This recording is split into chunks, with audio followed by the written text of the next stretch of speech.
Good afternoon. How are we doing on this lovely day of April 20th, 2022, in our linear space time that we're recording this? Very awesome. Very awesome. Beautiful energy today. It's been a good day. Every day's a good day, right? Amen. Every Yeah. day is a good day. Uh, this morning I was able to, actually at noon today's the first real rest day I've taken in quite some time. Um, I felt very, very good. Let the body fully recharge. Um,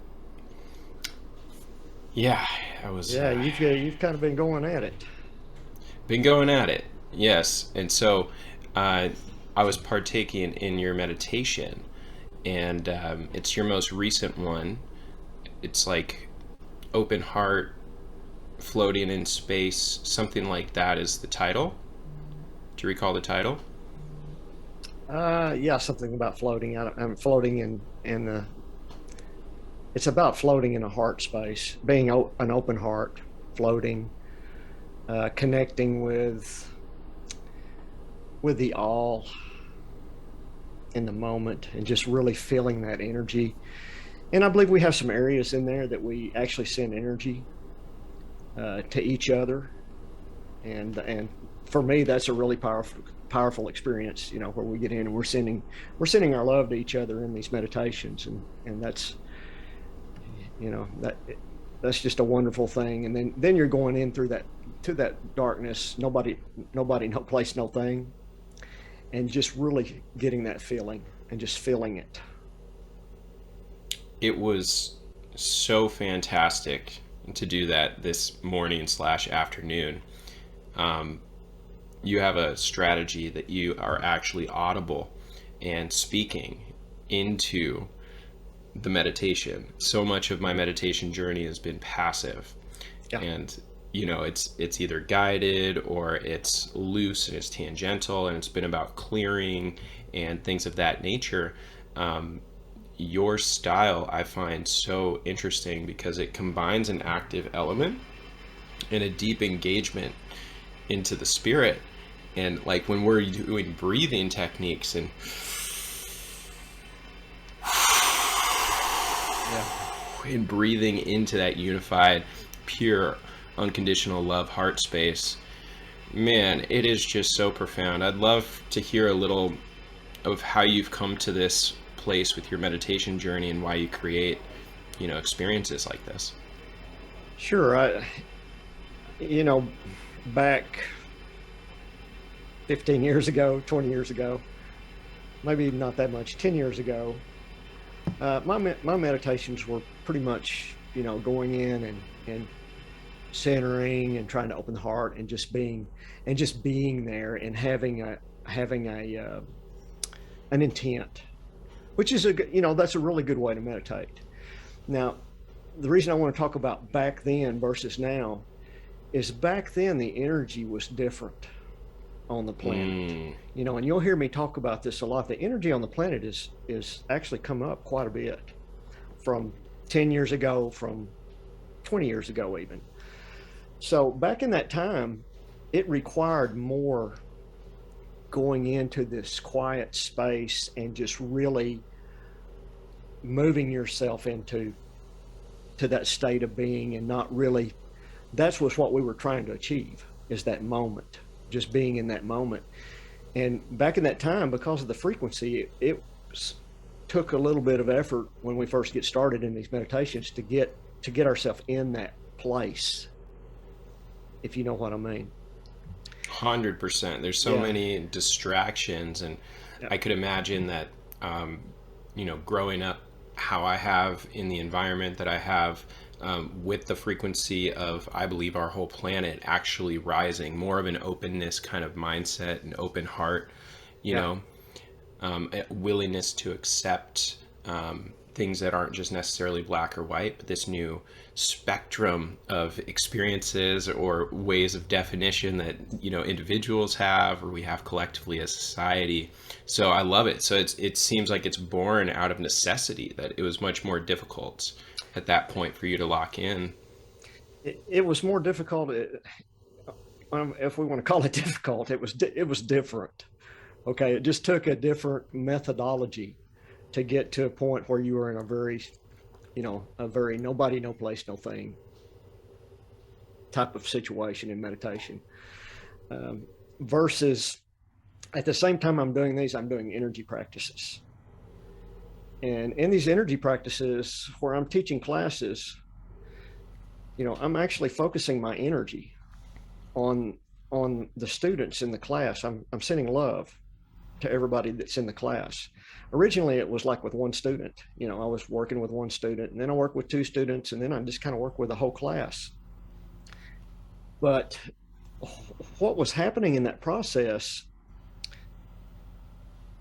is I began to learn the importance of focus and intent of energy, and connecting, that we truly are connected, and my intent and my connection and my focus on sending that energy from myself to somebody else was really important. Because when I started doing that, I started having people started healing in class.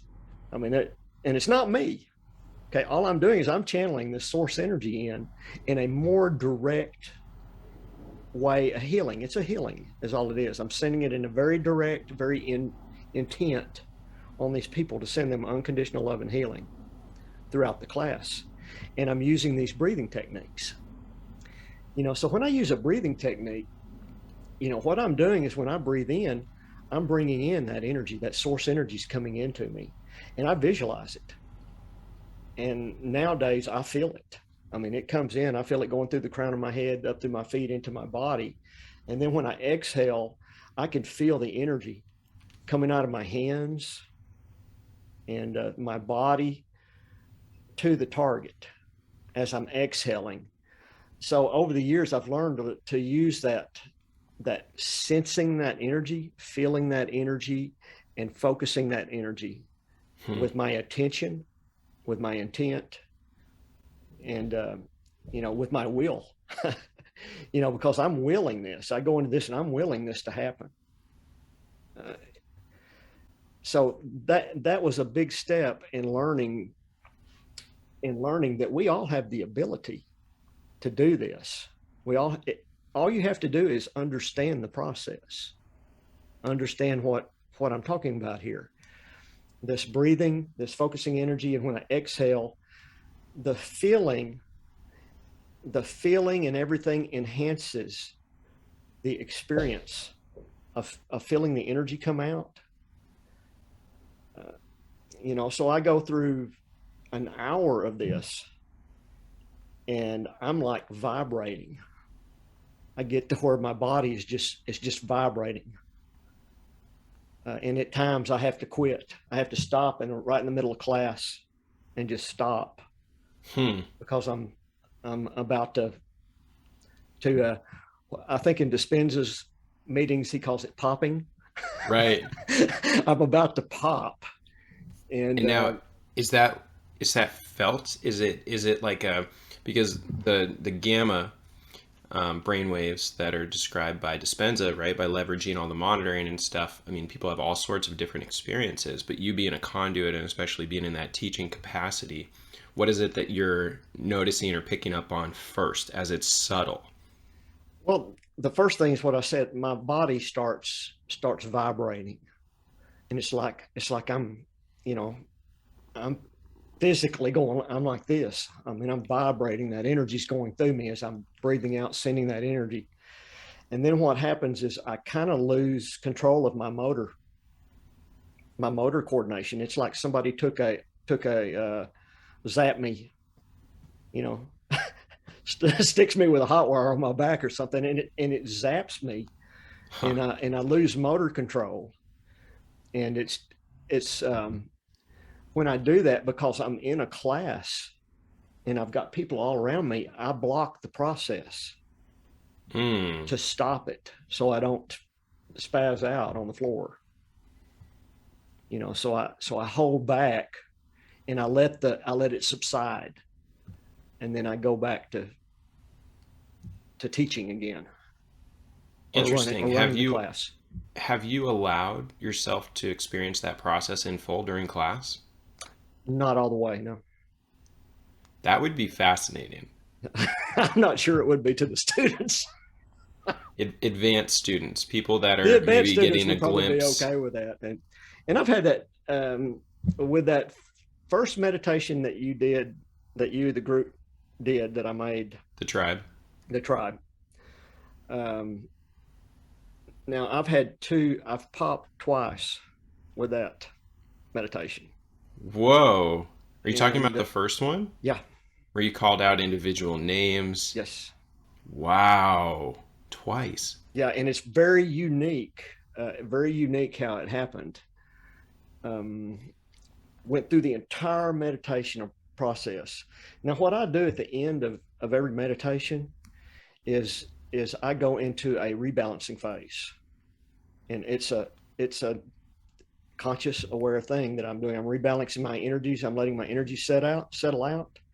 So I go into this rebalancing phase, and this first time that happens, I go into this rebalancing phase, and it's like the best way I can describe it is I popped, and I was just, it was uncontrollable. It was just it Mm, was just it was just like somebody had sent a jolt up through me, and I was just wow. like, but I could tell it, and then right after that major jolt, I started getting downloads, and it was really unique because I've had downloads before where the download would come in and it would just be a steady stream, and I'd be sitting there looking at it in meditation, oh, that's cool, but this was like it came in and it even had a sound with it. It was like woo woo woo, and Wow. every time it would hit like that, I would see these blocks of information flashing with each one of those hits like that. Do And you then recall any, like, are you able to decipher what the blocks felt like, or what the message is that was being transmitted? the message is more information for me to continue to hone my abilities with these energies, working directly and merging with other people's energies. That's the other thing that's really come online for me. I've done some of this in the past, but I'm really aware and really able to call the experience of having another person come into my energy and merge with me. And at the same time I'm doing this, I see this individual coming to me, and I actually see them merging into my energy. And then I actually feel their energy with my energy. So what I've experienced, like with you guys, when I'm merging with you, I feel everybody's energy, and everybody's energy is different. Hmm. Everybody, you have that fire energy. So I merge with you, and I'm like, seriously, I mean, you have this pulse that's in you, that's this, that goes along, and it's kind of like I'm kind of riding in that pulse, and that's your energy. That's where you get that, you have that energy, and that to put out, Hmm. when you're working with people or working in groups, that energy just goes, Yeah, I don't know where it comes from yeah, either. it It just just comes just out. so So it's really like you described at the beginning, right? You were feeling both from the top down and from right, the bottom up, and then heart chakra. right. And with your energy, I feel that. I feel that energy, and it with everybody is different. It's something different, but that's kind of what these downloads are doing. They're working with me to be able to merge and work with people's energies in their bodies, where I can go Mm. in and adjust different energies in your body to align you. How so? Where it's where I can sense like an energy center that needs work in it or needs to be balanced. All I'm doing is I'm sending energy in to balance that center. It's not, I'm not, doing, it's actually pretty simple. It's It's not a thinking, no, it's a sensing and a feeling and a knowing right? that this is what needs to go here. So some people I may be working with their third eye or their crown chakra or their root chakra or whatever. And I'm just sending energy in that with the intent, you know, of the highest good, unconditional love. I love the language that you use. The first like webinar, right? The first Zoom call where we got to meet, you had slide decks prepared and you had like three specific phrases for your meditation process. And I remember I screenshotted all of them because I'm like, every single word was so specific and yet inclusive, right? Like you say, in this time and in all times, in Mm-hmm. this reality, on this plane, and in all planes. Yep. Like this style of thinking that's so inclusive beyond the traditional 3D sense experience and kind of the traditional language patterns that I think are common tongue. Um, it's so nice because it's the opposite of arrogant. It's like humble and connective, knowing that like whatever you're able to tap into and connect with is what you're able to at that point. And I'm speaking with the royal you here, like we Mm-hmm. as Yeah. individuals, as people, right? In my own journey, there's certain levels and degrees of sensitivity that I notice. And then, if something's outside of somebody's scope, it's like the visible light spectrum. There's still like, who knows, probably infinite spectrum beyond what's visible, Right. but yet that's what the perception is allowed at that time. So when you're talking about like merging with somebody's energy or feeling Mm-hmm. their energies, quantum physics is proving this stuff out left and right. Like Yeah. this is tangible and real. It's just not necessarily common language. And I love your approach, right? Simple and direct. When you're blessing an energy center, it's for the highest and best for Yep. that and all parties involved. Yeah. It's, you know, another way to look at this is the universe is intelligent, infinite energy. I mean, with infinite intelligence, infinite being. Um, so I've learned to communicate with this intelligence and get out of the way. I mean, just move aside and let that, because the universe, the true source of our being is wholly nurturing. It's not selective, Yes. about anything or anyone. It's going to go in there and it's about balance. It's about nurturing. It's about balance and harmony. So you take the planet Earth, and we have to remember that time is just so different than what we think it is. I mean, our incarnation is like that. And Right. we're talking about the scale of something that is just so infinite, that the earth is in an unbalanced state, or has been. And within this unbalance, what we're doing is we're moving back into a balanced state. The universe wants to experience and become and know more through balance and other things. It's experienced both sides, but it wants to nurture. And nurturing is balance and harmony. It's still experience.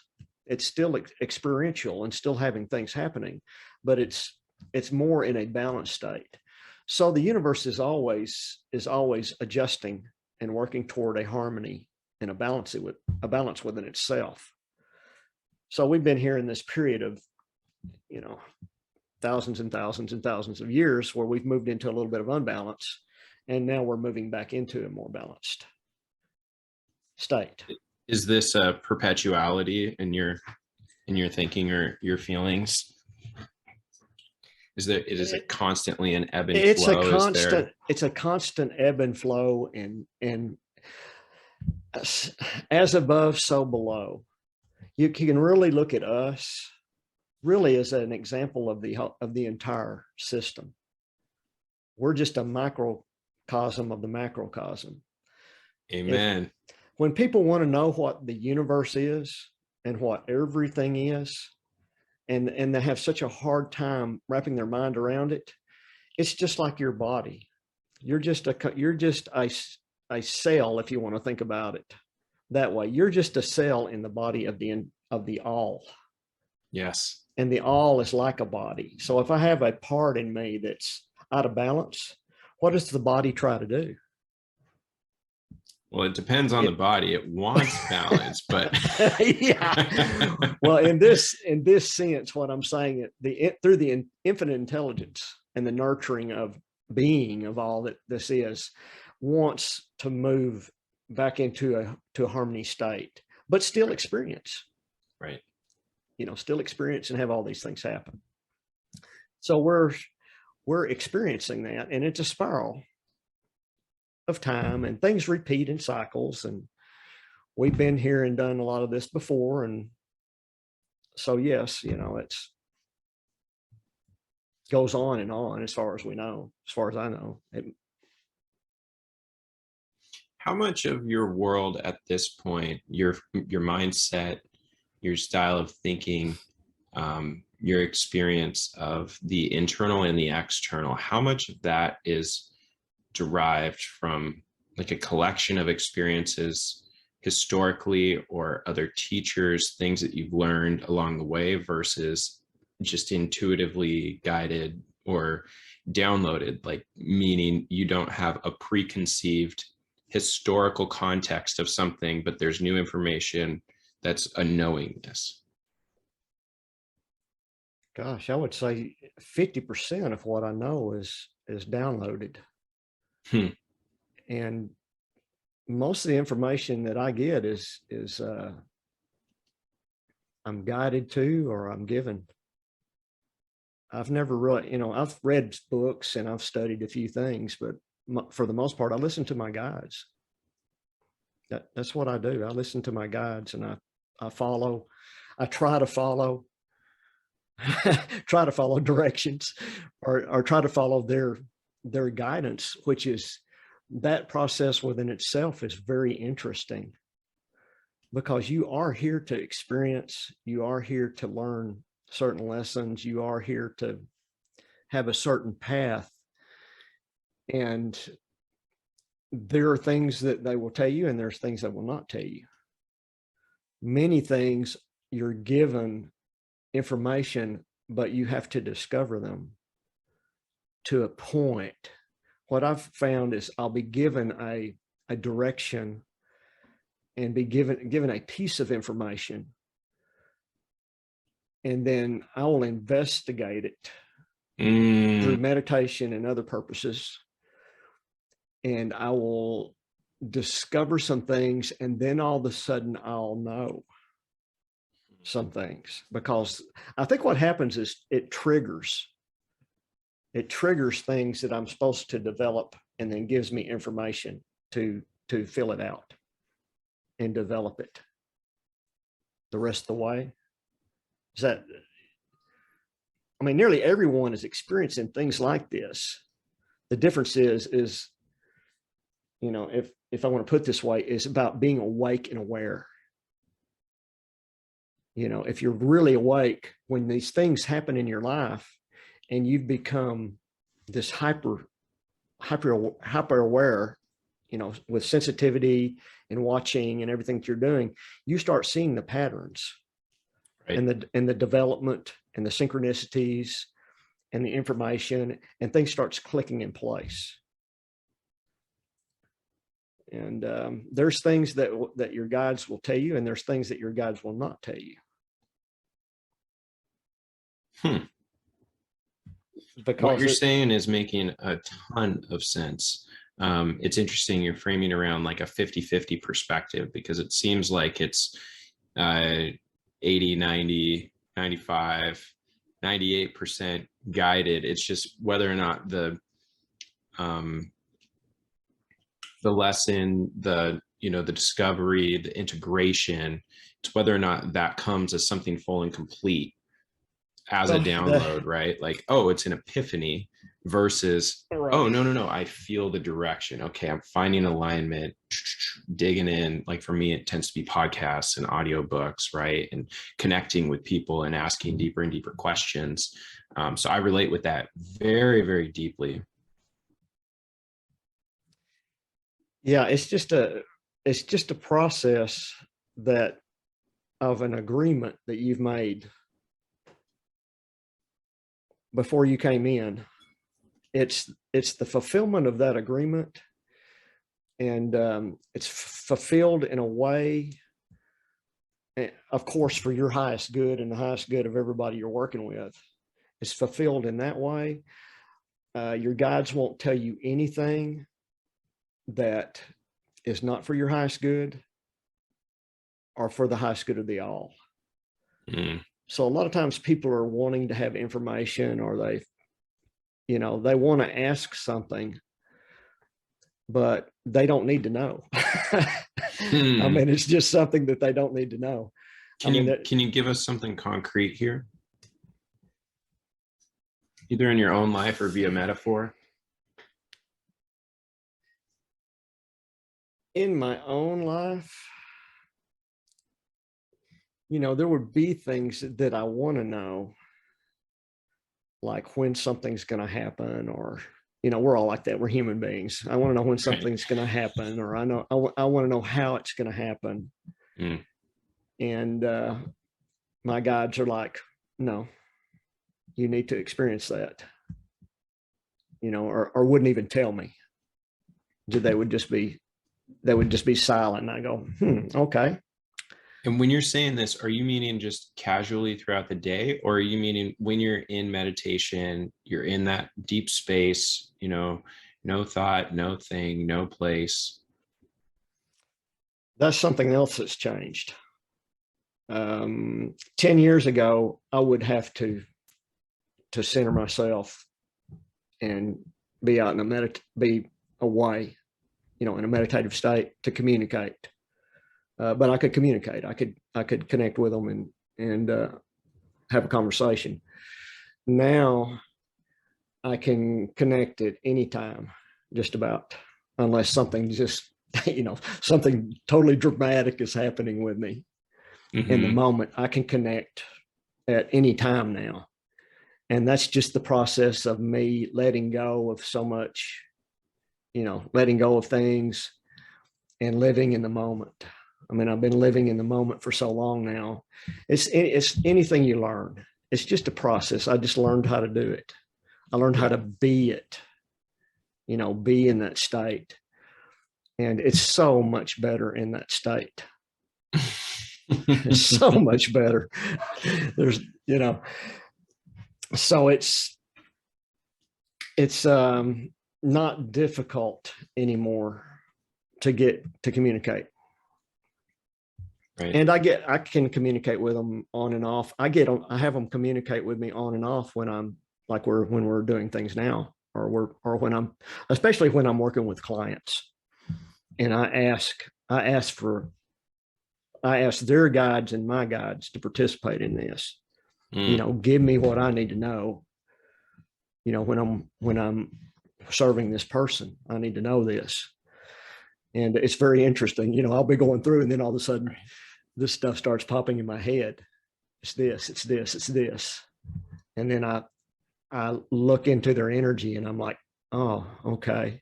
And it just falls into place. The story. See, with everyone, it's a story.